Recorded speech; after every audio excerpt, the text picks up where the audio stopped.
Welcome to The Secret Witch Show, the podcast providing a safe and alchemical altar space of conversations which help powerful women escape a half-hearted, spiritless society and rediscover the freedom of living a wildly magical life.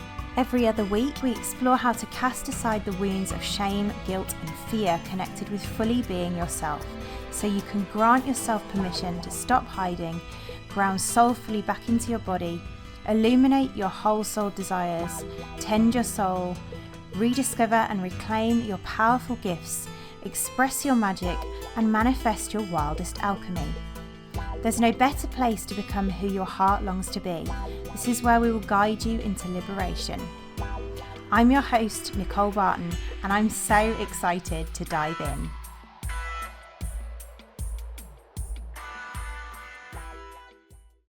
Welcome, wild ones. Before we dive into today's conversation, I just wanted to share that throughout the summer months, I am taking a slower, more spacious rhythm as I pour my heart into rest and writing my book, The Secret Witch, which is very exciting. Podcast will continue with these beautiful conversations, and if you love to journey more deeply, and you want to journey with me, you are warmly invited into the Secret Witch's Apothecary, a growing library of teachings, practices, and archetypal remedy journeys designed to help you remember yourself, reclaim your hidden feminine power, and become the woman that you were always born to be. You can find more on nicolebarton.co.uk/membership. But today on The Secret Witch Show, our guest is Marina Pearson. Marina is an investor, author, speaker, and founder of Unshackled Wealth, a pioneering body of work supporting women with inherited wealth. Featured in the Financial Times for her work on the emotional and identity dimensions of inherited wealth, Marina brings a unique perspective to the intersection of wealth, identity, and conscious stewardship. Having invested for over 15 years, and navigated her own inheritance journey, she combines lived experience with deep expertise in helping women transform their relationship with themselves, their wealth, and their identity. She is the author of 3 books, including an international bestseller translated into 4 languages, has appeared across international television, radio, and print media, and hosts the She Who Inherits podcast, where she explores the future of wealth through conversations with inheritors, family advisors, and thought leaders. In this episode of The Secret Witch Show, we explore why money is never really just about money. Marina shares how inheriting wealth became an unexpected initiation into sovereignty, feminine leadership, and becoming the woman who could hold more. Together, we dived into receiving, scarcity, self-worth, the journey from maiden to queen to empress, why asking for what you want changes everything, and how expansion often lies just beyond the edge of fear. Whether you're navigating money, business, purpose, or simply longing to trust yourself more deeply, this conversation is an invitation to reclaim your power and expand into the fullest expression of who you are here to become. Let's dive in. Marina, welcome. I am so excited to have you here. Years ago, actually, I was thinking about this. It was back in 3 Principles days in the 3 Principles world, and then actually deepened together as sisters in reclaiming our world feminine. So it feels like perfectly full circle, actually, that we're here to talk about the feminine. Yes, it's feeling quite the ride that we've both been on, and like sharing such different parts of our journey. One of the things that I was immediately drawn to, wasn't necessarily just the conversation about wealth, although I think that's like really potent for the Secret Witch. I think the conversation underneath wealth as well, about the feminine, about receiving, because so often we think money is the thing that we're here to heal, and yet there's usually something deeper as well underneath it. So I suspect there's something that you have to say about that. But yeah, it's money's like something that shines a light on all things, in particular like feminine receivership and all that sort of stuff. So which I know is something that I've also worked on deeply in my own life. And yeah, I feel like your journey, I'm excited to hear where you've been since we last caught up. Your journey feels like a profound initiation for women in all of that. So yeah, so welcome. Thank you so much. I really appreciate it. And it's a pleasure to be here. And well, to give you a little bit of context, my story with wealth began 15 years ago. I think it's 15 years ago now, actually, 2012. Anyway, hopefully that will be showing my really bad maths. So, and I actually inherited a significant sum of money that at the time I didn't realize was initiating me and asking me to become a sovereign steward of it. But I didn't really understand the journey. I didn't really understand the context I was living in. I didn't really have an understanding of investing. I didn't know what to do with the money. And ultimately, while my father handed me down his team, I decided to fire them all. And I didn't get on with them. But also, I think at the time, I must have been in a really entitled energy. And so and also as a manifestor, right? So I'm a manifestor in human design and I'm a 3-5. The 3 is basically the experimenter. And the 5 is the leadership. So telling me what to do is a really bad idea. Oh, I know that one. It's a really bad idea. And the thing is, a lot of it was in shadow. So I didn't really understand that if you were going to tell me what to do, I'd probably push back, but not from a place of I'm challenging you, but just from a place of I don't want to be told what to do. This is my money. I know best. And of course, I did not know best. I had no understanding of investing. You know, at the time I was working in the music industry, I had reached a level of success and, you know, I was getting my paycheck every month. So what did I know about anything else other than that, really? Because that was my lived experience. But interestingly enough, my soul obviously decided, well, no, we're not going to conform with people taking care of your wealth. We're actually going to go on a journey and we're going to go on an adventure. And you're going to fire the financial advisor that you inherited, because at the time they were charging me 5%. And I was like, oh, that doesn't seem quite right. And take out all my money and now we're going to invest it. And so my journey started with investing in an oil well in the States that after 6 months clearly ran out. Then I bought a property which has its own story, and I'll go into that in a bit. And then God knows what else I did with it. But actually, the piece around the property was an interesting one because I bought a property just outside of London, and it was in coming to Spain and realizing actually what I wanted to do was to sell it. I waited for 6 months for it to sell. Now, interestingly enough, we'd already found the buyer. And I just sat there waiting for the buyer to buy it.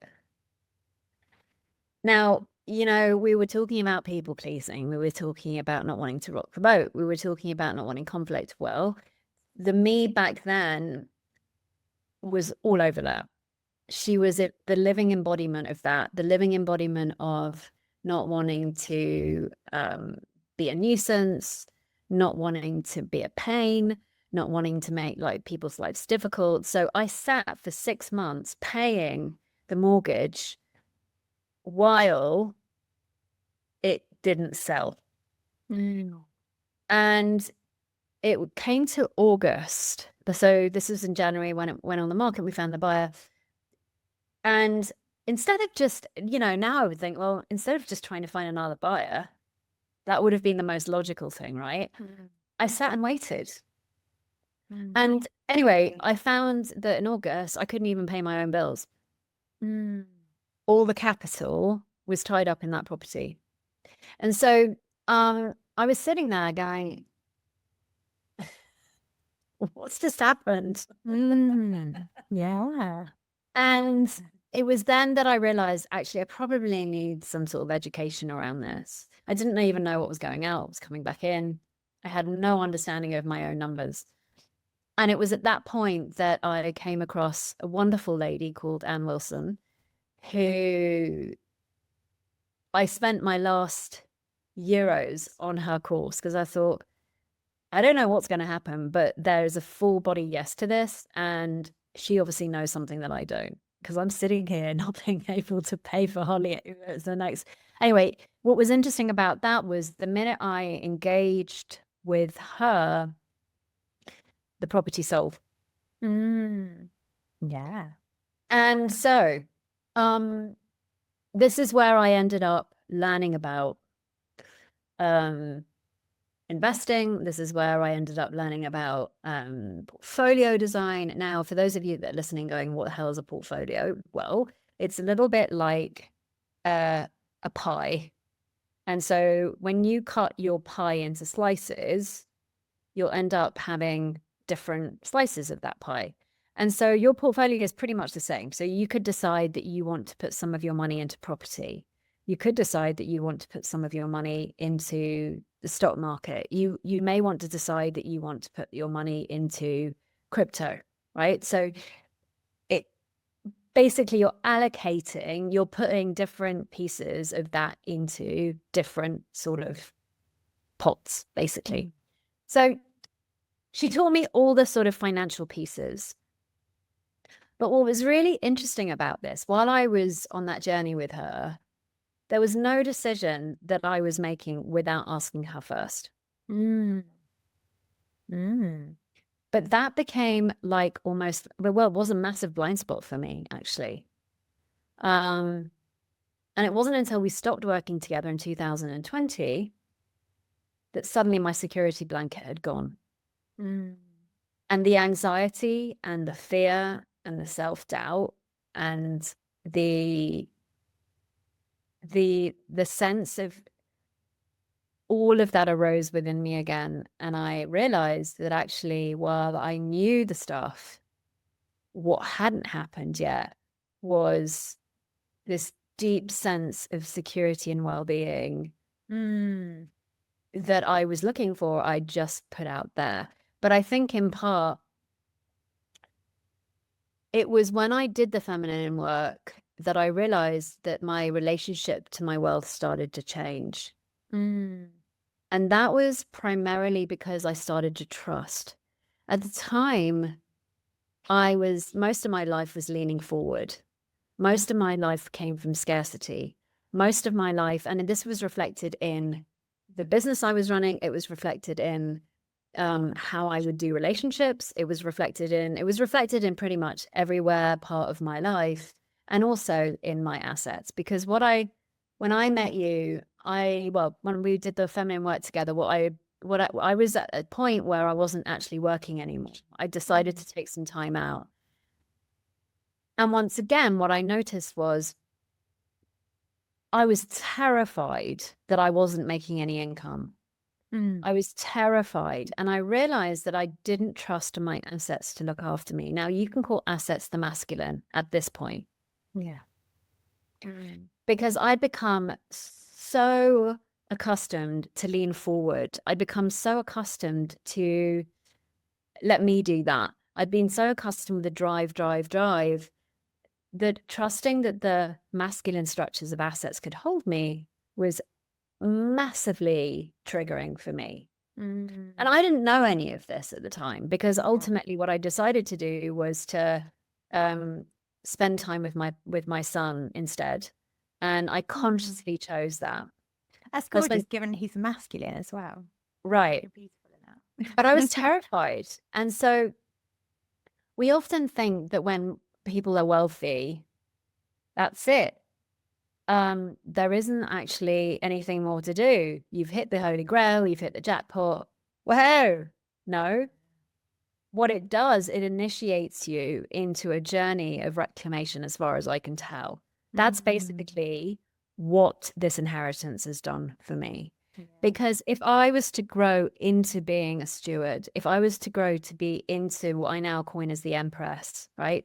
The one that holds court, the one that has her council, the one that's growing her empire, I certainly couldn't have done that with the archetype of the maiden at the time. She was all over the place. You know, she was in denial, she was in avoidance, she was in an abdication, abdicate my role. I don't want to have to deal with this. I don't want to have to look at that. Taking responsibility was such a big thing for her that she avoided it at all costs. And I mean costs. So many. One in particular was the sale of my home, which I actually, looking back, I actually didn't need to. But I created this entire dramatic story that I had to Yeah. because I didn't have all of the numbers in front of me. And as such, I was making decisions based on my own drama.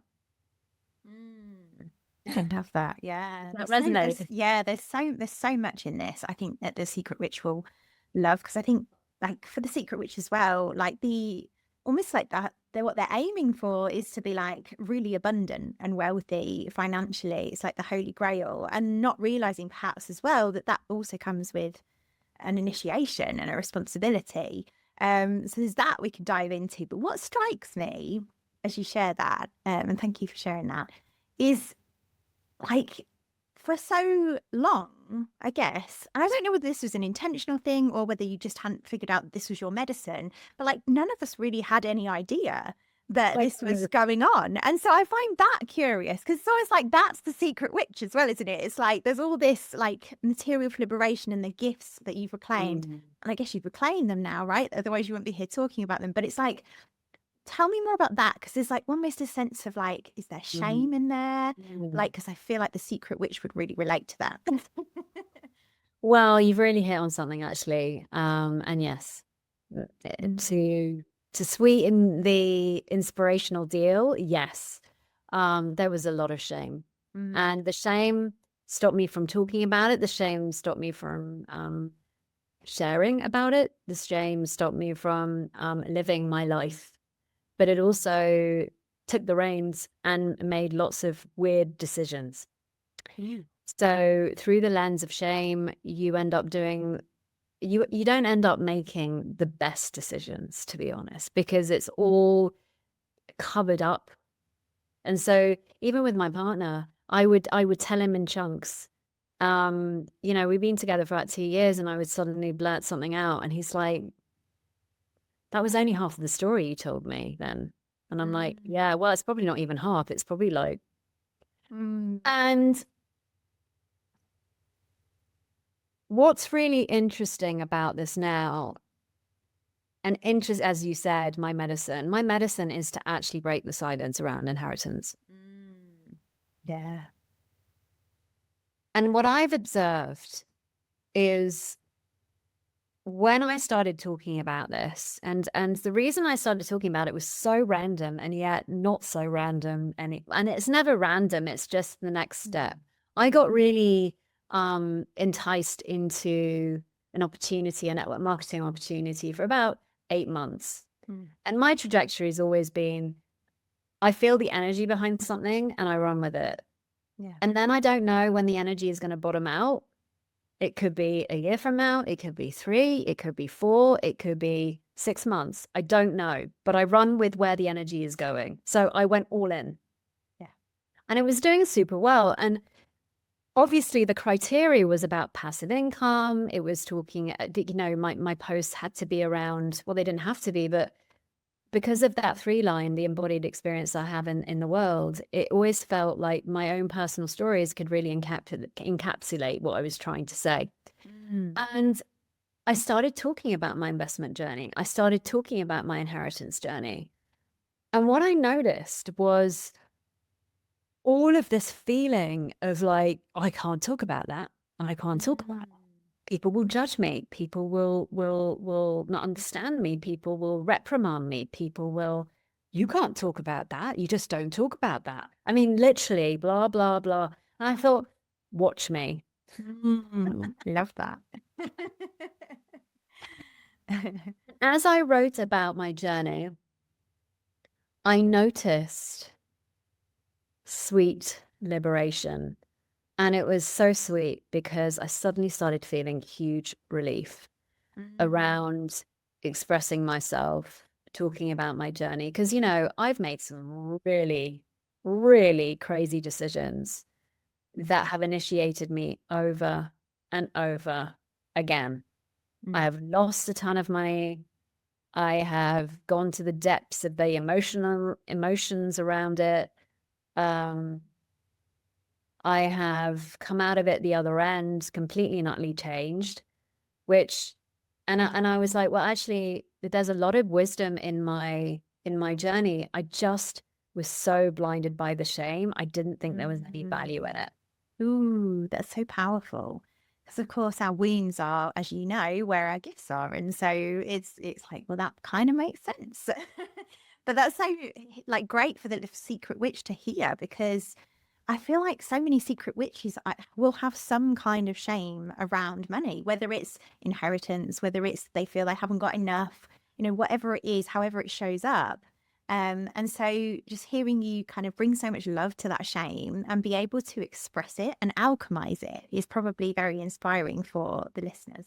And it's liberating. And what I wanted to also share is not unusual, by the way. So for those of you that are listening that are going, oh, but I don't have, it's not there is especially in the female, right?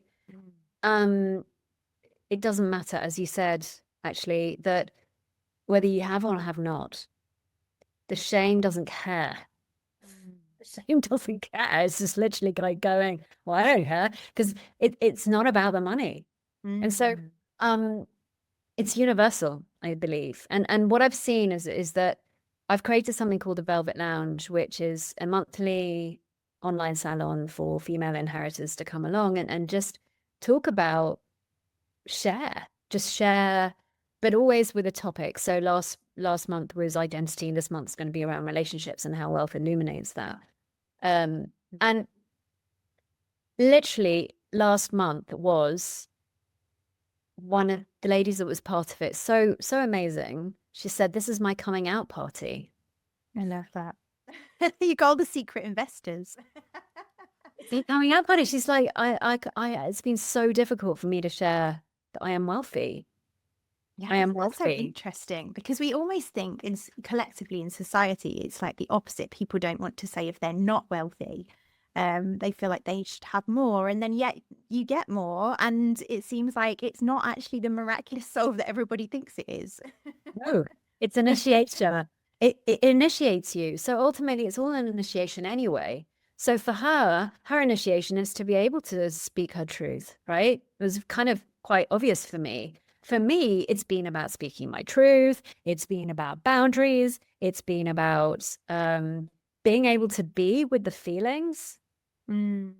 Massive capacity for that. It's been about trusting that wisdom and my connection to something far larger and bigger. It's also been about moving into this feminine who goes, this is what I want, and being really clear about that. And then finally, this piece around responsibility, you can hold something with love. You don't have to beat yourself up about it. You don't have to, which then stops you from wanting to abdicate. So for me, the initiation was in these 6 aspects. And that's what I now have as a framework for her. Yeah, I love that. And so what I'm hearing is it's never really about the money. The money is a mirror, and a mirror into the initiation into the feminine is what I'm hearing. Does that feel true? Yeah, very much so. So, and it's an amplifier, right? I see wealth, money as when it arrives as an amplifier. So like with anything, you're like doing your thing, and then suddenly you are thrown into a situation. It's a bit like suddenly everything rises to the surface. All those little things that were going on, that were lying dormant, hey ho, happy life. And then suddenly you're being asked into a different version of yourself. Do you know what's just come to me is money is a remedy. It is. Like, it's literally a remedy that you get. You can always like, it's tangible remedy, but it's like, what does it bring up for you? Yeah. And then you're aware of that, right? So money gets a really bad rap. Like we project so much onto it, and it's like, but the minute you realize you're projecting, that's when the work really starts, because ultimately you're like, well, money's just a resource, really. Mm. It allows you to do stuff. Mm. Yeah. And so it's an inanimate resource, Yeah. as then it's neutral. It doesn't, it's a value of exchange. But then we not only inherit wealth or whatever, we also inherit all the stories, all the conditioning, all of the things that weren't said at home. Yeah. And most of the women that I speak to now, they've inherited silence. Oh, say more.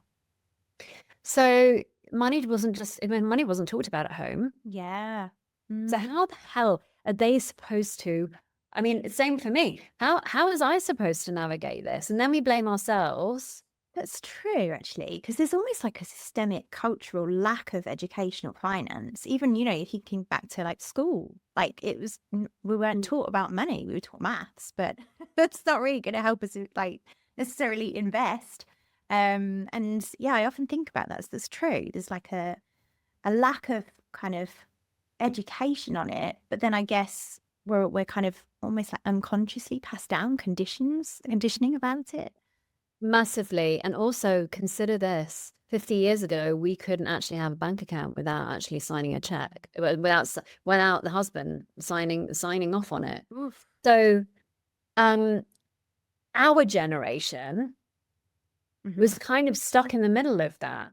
We don't have any models where women were kind of going, I mean, I certainly didn't. I had a mother who married into wealth. So she understood that having money was actually quite a good thing. It gave you resources, it gave you opportunities, etc. So she was quite clever around that. But my father's relationship with money was massively scarce. And he would never pay for a first class stamp. It was always second class. And my mother and I grew up, I grew up in this beautiful second grade listed building in the middle of the country, the English countryside. And we used to have to wear jackets in the middle of winter because he didn't want to put the central heating on. So for me, the mixed message was like, whoa, it doesn't go on trees. You've got to be careful. You never know when it's going to run out. And there he is sitting with millions in assets. My mother is struggling because she can't buy me the clothes that she needs to. So she has to go and work, which isn't an issue, by the way. Gave her some sort of independence. And so I think she really saw when a woman doesn't have the capacity to make her own way, it is very conditioning. And so she tried to make her own way by creating her own thing. And one piece of advice that she had a lot of things that I didn't resonate with, but one thing that really did for me was make sure you own your own home. You can never be chucked out of it. It's your place, your keys, your space. And I have lived by that. And I have to say that was the gift that she gave me, because I've always been, I've lived by, when the shame disappeared, what became clear to me was that it was my responsibility to get educated on the things that I didn't actually have an understanding about. And that wasn't just investing. That was also about me and who I am, and my relationship to the masculine, and my relationship to receiving, and my relationship to life in general, and my relationship to all the things, because we're constantly relating, right? So I have made it my life's journey, my life's work, to keep growing, to keep expanding. And that's obviously going to initiate all sorts of things. Yeah. But anyway, yeah. Yeah, there's something that's interesting, almost like a contrast between receiving and taking responsibility, that I think is an interesting thing to dive into. A lot of secret witches often kind of arrive here with a very kind of like anti-patriarchy, feminist vibe, which of course I have also. I'm sure you recognize it. And so there's the contrast as well between that, and I know very much from my own journey that the kind of receiving from the masculine, I think is interesting for our listeners. And I wonder if you can speak to that. Well, there's always information, isn't there? I've never been anti-men. That's never been my gig, never been my vibe. Yeah. I quite like the masculine quite a lot. They're very helpful. Yeah. They're very helpful, and they, if done well, they support us in ways that certainly other women, the female can't do in the same way, right? But I found that really fascinating because they get a really bad rap. Now, I'm not talking about that. Men in general have gotten a bad rap because of the immaturity, right? So the lack of work. Yeah. And also, etc. I think when we're talking about secret witches, there's probably some kind of like epigenetic thing passed down around the witch wound Right. as well, being burned at the stake by these men. Yeah. But that to me suggests that they were shit scared of our power. Yeah. So when we look at it through that lens, isn't it more fun to say, okay, well, you try to get rid of me because I am really powerful. Where is my power then? Let me explore that. Thank you so much for that learning, but I don't have to be burdened with it anymore. Yeah. And what do you think women's power is? Because what I'm hearing is that receptivity is our power. I don't know if that's necessarily what you're saying, but that's what I'm hearing. Well, when I look at the times that my partner and I are in real kind of harmony and cohesion, it's usually when I'm really clear about what I want and I say thank you. Love that. And I tell him how amazing he is. That really works a treat, by the way. And yet people just do not want to do that. No, but Ask for what I want. No. I remember my partner said the first couple of weeks we started dating, we talked about, because I was right in it with the container.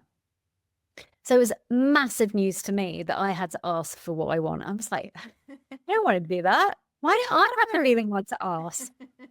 Why can't they just guess, right? I just read my mind. That. And I was so indignant. I was like, I don't need. And then I realized,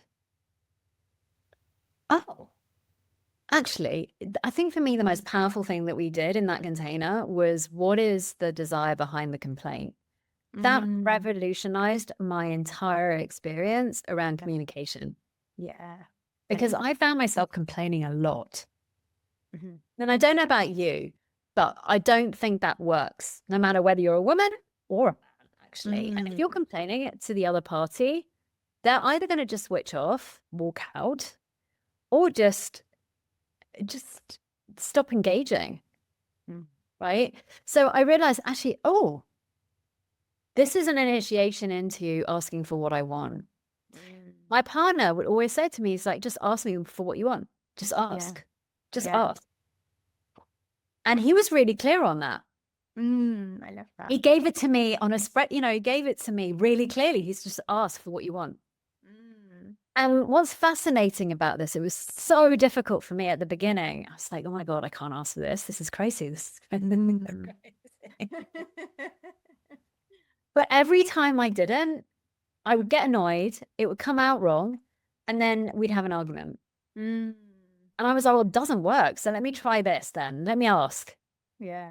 And then say thank you. Oh my God, you're amazing. You're wonderful. Oh my God, that makes my life so much easier. Thanks. There are times though that he will go into resistance, by the way. But I have to give him some time. It's an initial no. And then I've got to know him now. And then I'm like, okay, let's see what he comes up with in about half an hour. And usually I'll come back and go, thought about it. Yeah. Yeah. All right. And I It's guess so interesting, isn't it? Because I'm thinking, you're talking about ultimately like sovereignty or embodying our power yeah. and taking responsibility, which of course is all part of that kind of initiation into Queen. And I remember the Queen's Code as well. You probably read that. Yeah. And kind of, that was kind of a big initiation for me in terms of what you're just describing there of like, just ask for what you want. Stop treating them as if like they're what was it? She says frog farmers. Was it frog farmers? Yeah. Yeah. Yeah. I love it. I love it. I love that book actually. And it deeply resonate. I saw myself in the woman who kept complaining and so the other thing I realized is that I don't it goes beyond the partnership though, because what I've realized now is when I ask for what I want, it gets manifest. Mm. Now, not necessarily straight away, but recently I'm noticing that when I really want something, and I'll give you an example. So there's been lots of realizations about my journey with wealth. And one of them was, oh, a big motivator for me with this business now to help female inheritors break the silence is that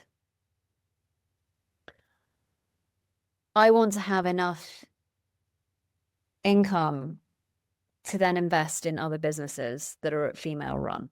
Okay. So I want to have an impact with my capital.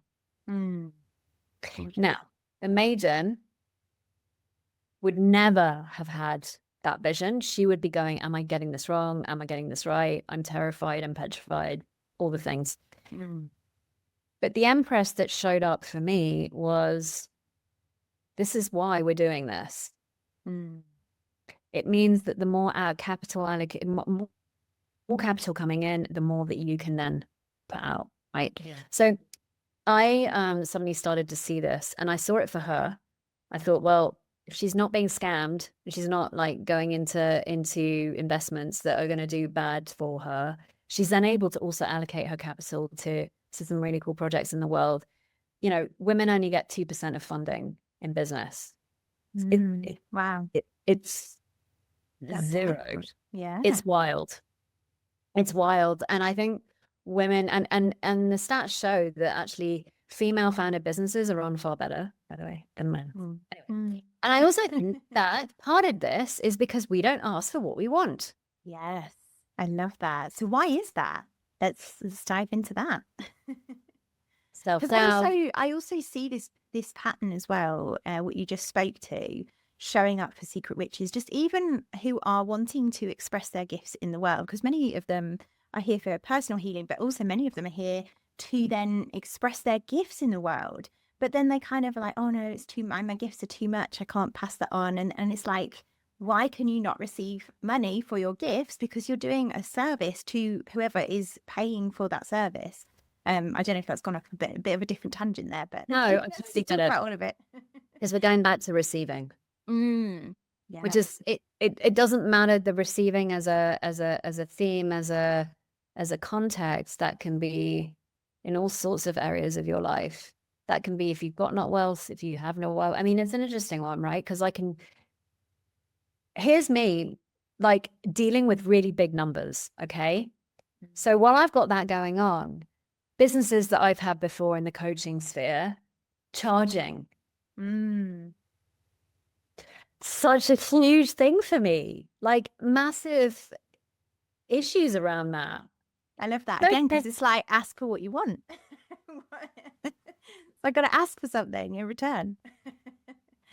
Right. And it's been fascinating for me because this upgrade I was sharing with you before we got on the call, I'm being asked to work a completely different business model to the one that I'm used to. So my business models in the past have been mainstream. So, the ascension model ultimately, where you start with a really low price and then you move on up and up and up and up, and then you've got the high ticket item. Well, life has gone, no, that's not what we're doing here. Yeah. We're not doing that anymore. Mm-hmm. And it was interesting because this all unraveled itself. And I was creating the sales page for Resourced, which is actually the 6-month rite of passage from scarcity into sovereignty. Love that. And I'd done the sales page.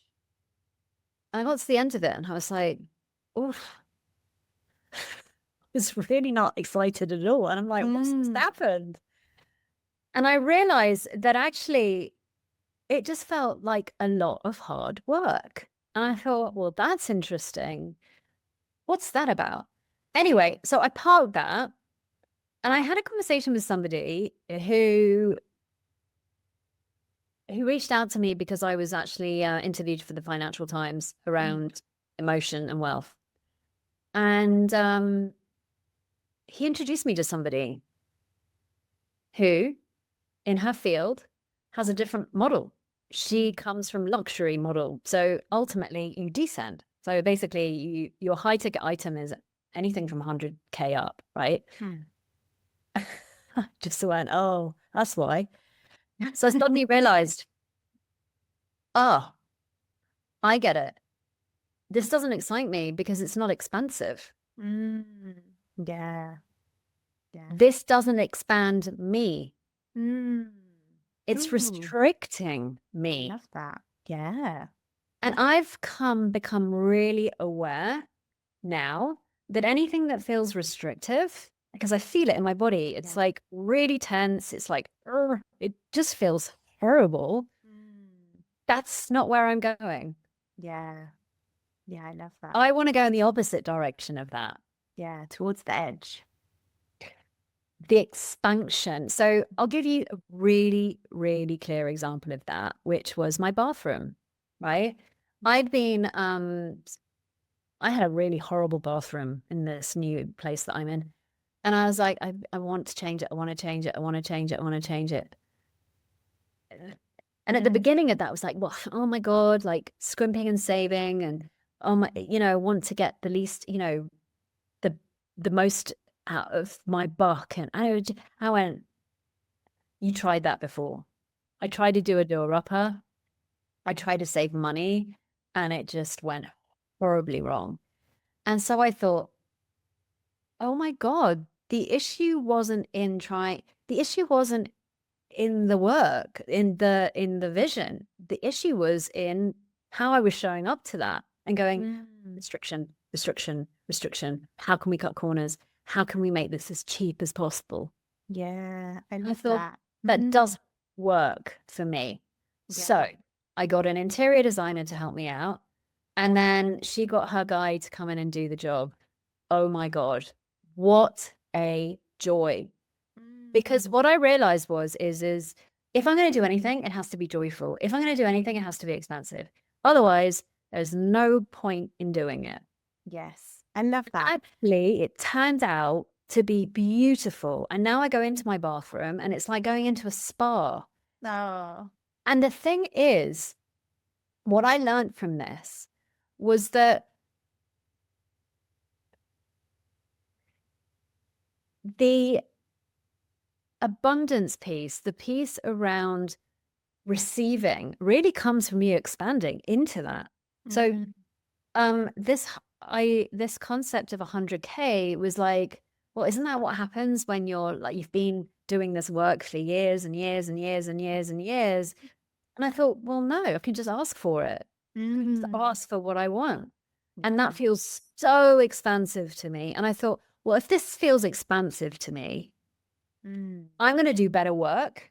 I can serve her far better than if I'm actually trying to do it from a place of, oh, I don't know, because obviously like restriction, don't have the profit to do that, or no, blow it out of the water. So that's what I've realized is the movement toward where your soul wants to go. It usually feels really expansive. I love that. Because I think one of the things that comes up for me there is this sense of we're often looking for safety rather than expansion. Yeah. But here's the thing. safety sucks. You, you, you can only bring in the capacity at which you can hold. So if you're expanding into a far bigger version of yourself, the next iteration of yourself, that will now become safe to you. Yes. Yeah. So once again, but safety's inside, it's not outside, it's not out there, it's inside you. And the only way that I have become, I don't know, like the way I see it now is having the capacity to be with more. And by that I mean the good, the bad, and the ugly, is by expanding into more. Yes. And just to be clear, because I think it's How to Hold More is the title, isn't it? So is that what you're talking about when we say how to hold more? Is how to hold more expansion? Is that what you're... Yes. Yeah, yeah. No, I love that. And do we think that our nervous system, because I think this is something the Secret Witches often look for, is like our nervous system feeling safe before we can receive? Like, how does that work? I don't know about you, but that hasn't really worked out for me much. I could be waiting for quite a while. And I think if we focus on the desire, everything else becomes easier to be with. So you aren't given a desire. It's a God-given thing. So as far as I can tell, if I get excited about something, if I have a vision, if I have something I want to move towards, the money will show up. It always, always does. There's no mistaking it. The bathroom was done, and literally, I mean, it was just so divine. I was like, right, I'm doing the bathroom. I started the process. I was having a chat with my mortgage advisor about the property in London that I have.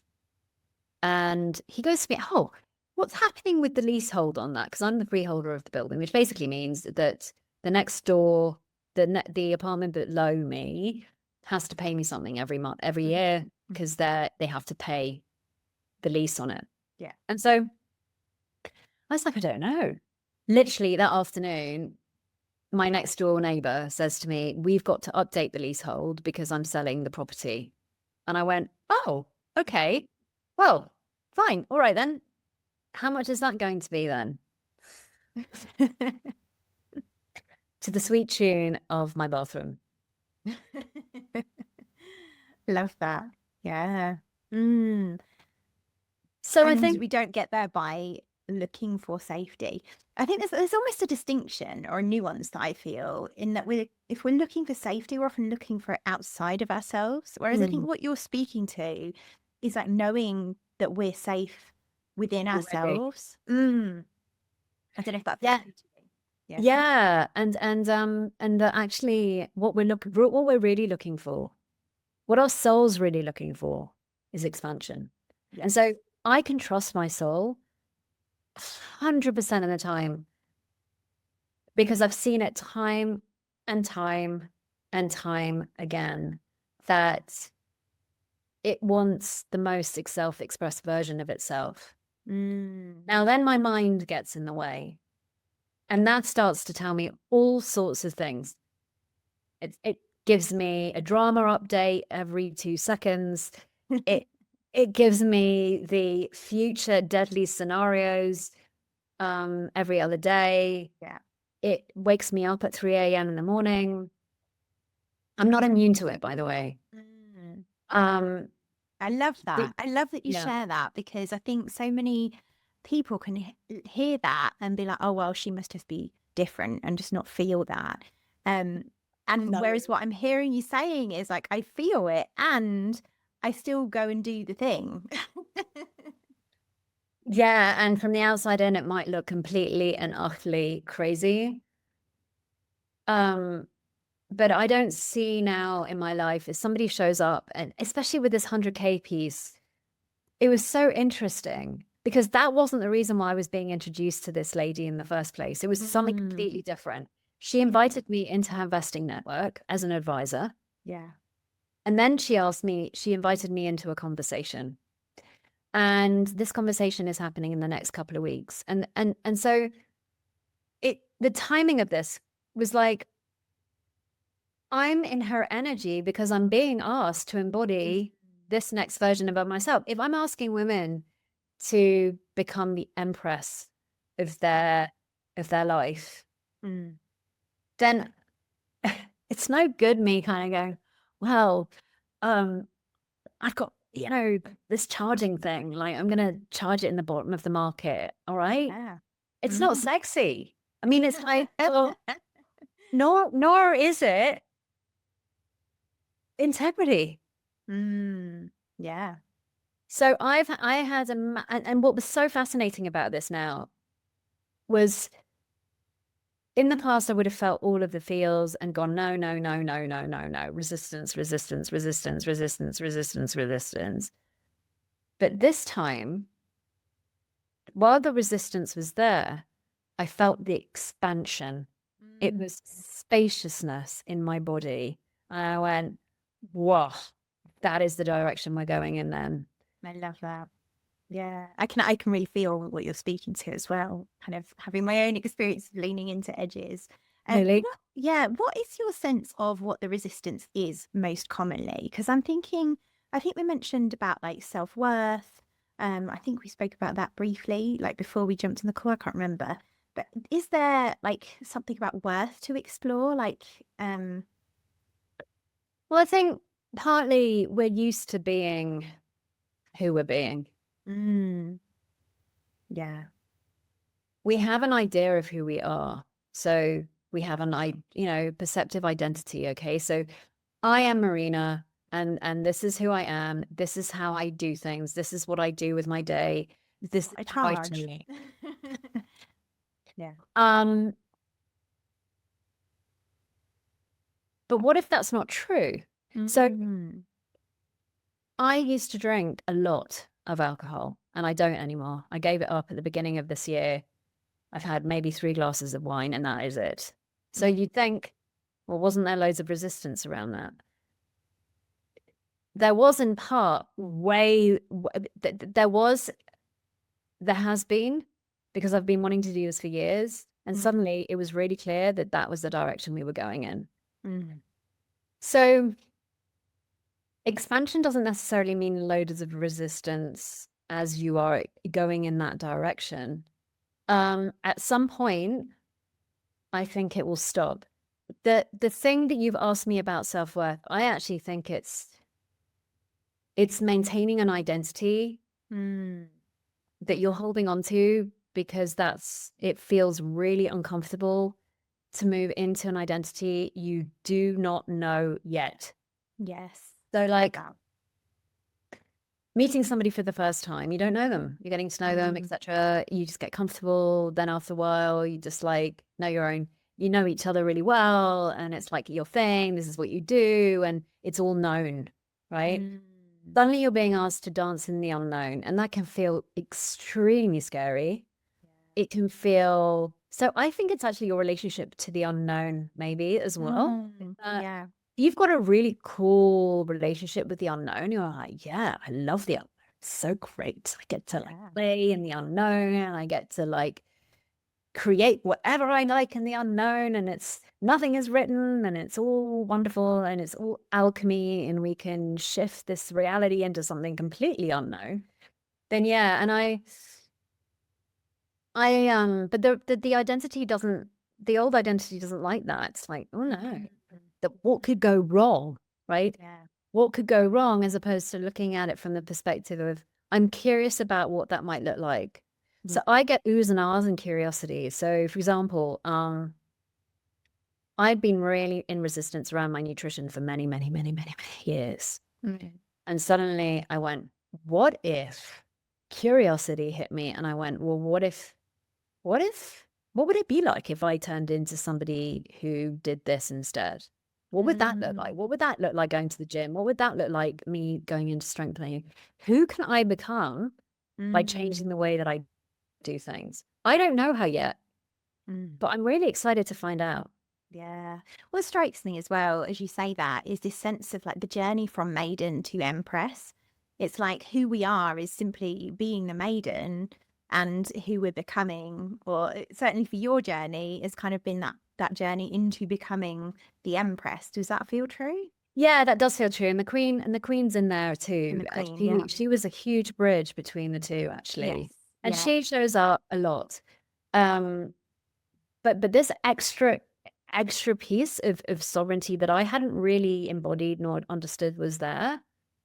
It is so like out of the remit of what I thought was possible.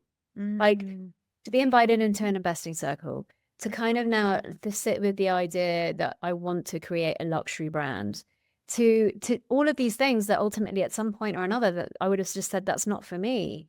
I love that. Yeah. And yet here it is living you. You're like, okay then.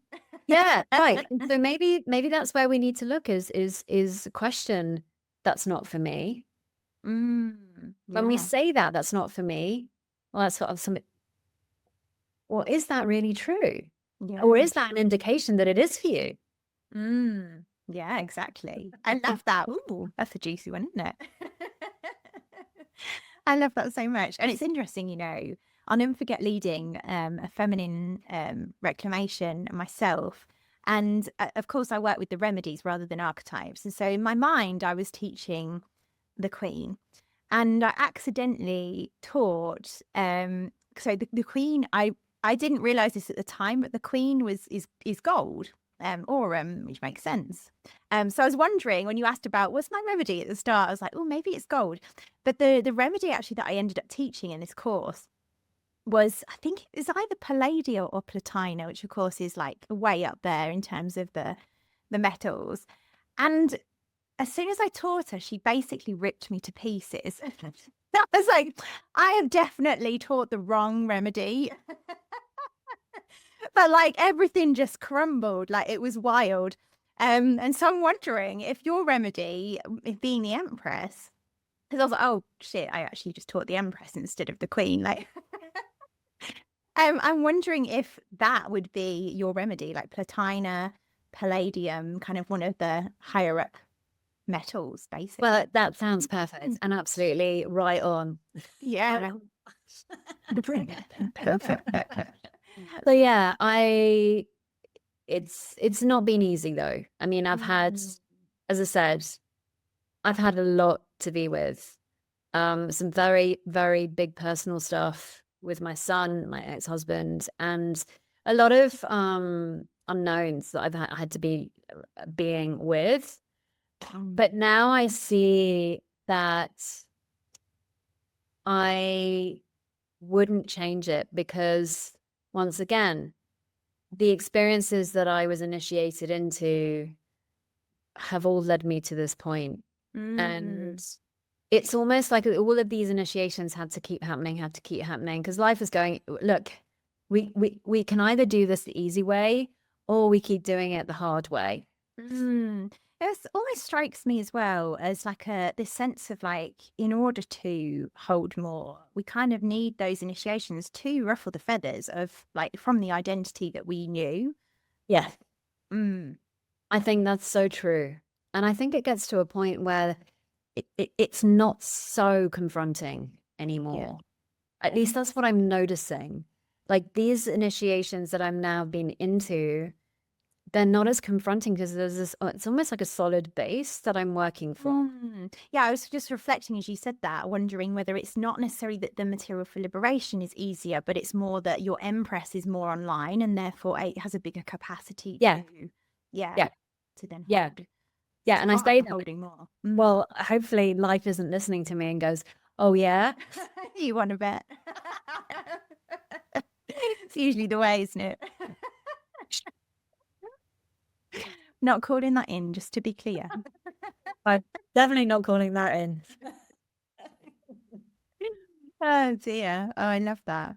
So I think we're just about up on time because we're kind of coming to the end of our allocated space. But I'm wondering if there's anything particular that you haven't explored yet that feels like you want to share before we complete, or if there's any kind of like practical entry points for listeners. Well, I think I've really pointed to to it here, but I'd like to say it again because I think there's real power in that. That when we're feeling that restriction, it's not saying don't go there. Yes. Love that. It's actually saying not here. Mm. Mm.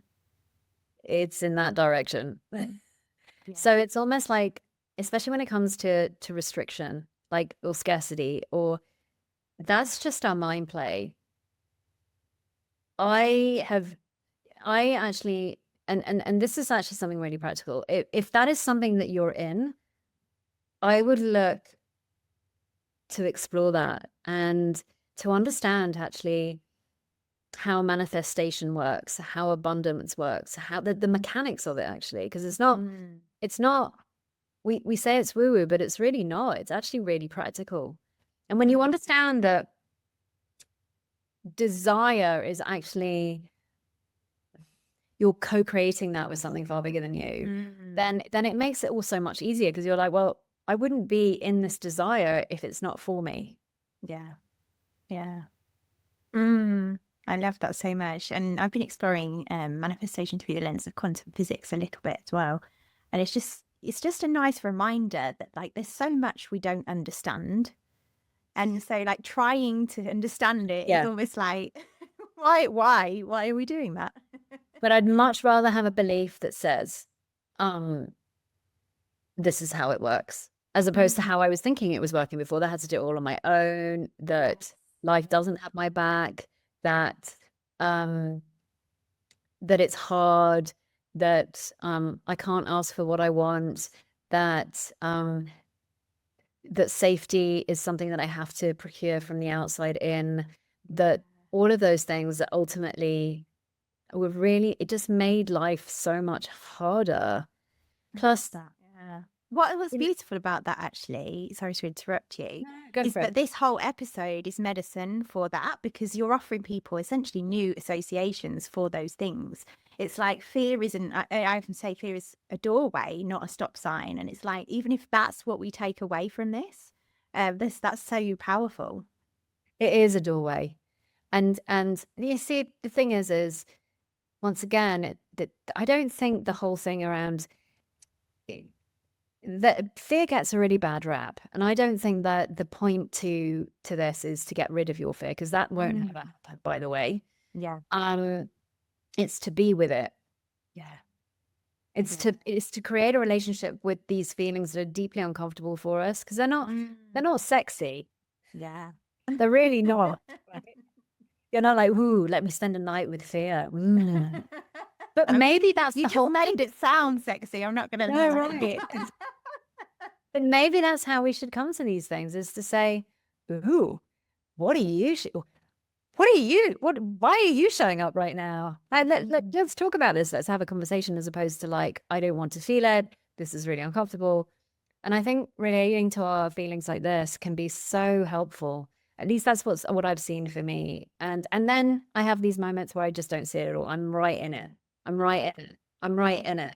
And usually then that's asking me to go and walk in nature, or listen to something that's going to actually really kind of bring me back to my grounding.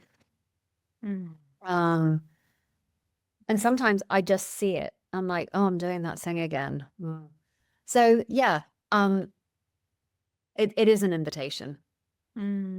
Gorgeous. Thank you so much. Yeah, so much in that. I love that episode. I feel like we could talking forever. Like, I know. We might have to do a second one. But yeah, no, thank you so much. I would love for you to share where people can find you, find your work, what you're up to, what you're creating. So this may all change, by the way. I don't know what's in store. It could well all change in the next couple of weeks. And this is the beauty of expansion, because you start here and then you're like, well, this is what I thought I was creating. But actually, that's not actually happening. I'm over here doing this instead. But for now, my website is marinapearson.com. There is a She Who Inherits quiz that they can take to see which archetype they're currently in, the Maiden, the Queen, or the Empress. And then I also host the Velvet Lounge, which is this monthly salon And that is something that we can put that into the show notes, right? I think I sent you the we'll link put it to all in those. the show notes. Yeah.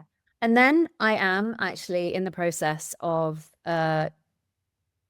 interviewing women in the wealth space, inheritors actually, who for my podcast, She Inherits, that's launching in September, October. Exciting. That is exciting to me because it as I said, one of the things that I'm here to do is to break the science, but also to bring something that's really kind of, I think, had a really bad stigma for centuries and it's sort of kept in the dark, is to bring it to the light. And ultimately to have these conversations with female inheritors and to say there's no shame in that. It's all right. Because we live in a society where it's like, if I didn't produce it, then I have no worth. Yeah. If I was just receiving that, I have no worth. So ultimately, this is really about saying you are worthy regardless. And actually what this is doing is you've been set on a path. And being entrusted with this is no mistake. And so then we have conversations around that. And so the women that feel really isolated, don't know who to speak to, can feel a part of something, a part of a community. And then finally the book, supposedly it's coming out next year. So it's all in the works at the moment. Yeah. You're a proper creatrix. I love it. Well, as I said, that might all change in the next couple of weeks. Yeah, well, that's part of the creatrix, though, right?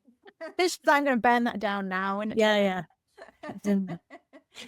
Thank you so much, Marina. That was amazing. Yeah, I loved hearing all of your whole your worldview, basically. So yeah, thank you very much. You're so welcome, and thank you so much for having me here. It was so yummy. It was such a fun conversation on what sometimes is deemed as a very taboo topic. Here are my takeaways. Wealth is never really just about money. It amplifies the unconscious patterns, fears, and identities that are already living within us. Inheriting wealth is not the end of the journey. It can become a profound initiation into responsibility, sovereignty, and conscious stewardship. Expansion rarely feels comfortable. Restriction often signals where we've outgrown ourselves, while desire points us towards the next version of who we're becoming. Receiving is a feminine practice, learning to ask for what we want, trust support, and allow ourselves to be held transforms every area of our lives, not just our relationship with money. Fear is not a stop sign. It is an invitation to deepen our capacity. True safety comes from trusting ourselves, not from trying to control our circumstances. The journey from maiden to queen to empress is one of identity. As we expand into who we are becoming, our relationship with wealth, work, relationships, and purpose naturally transforms.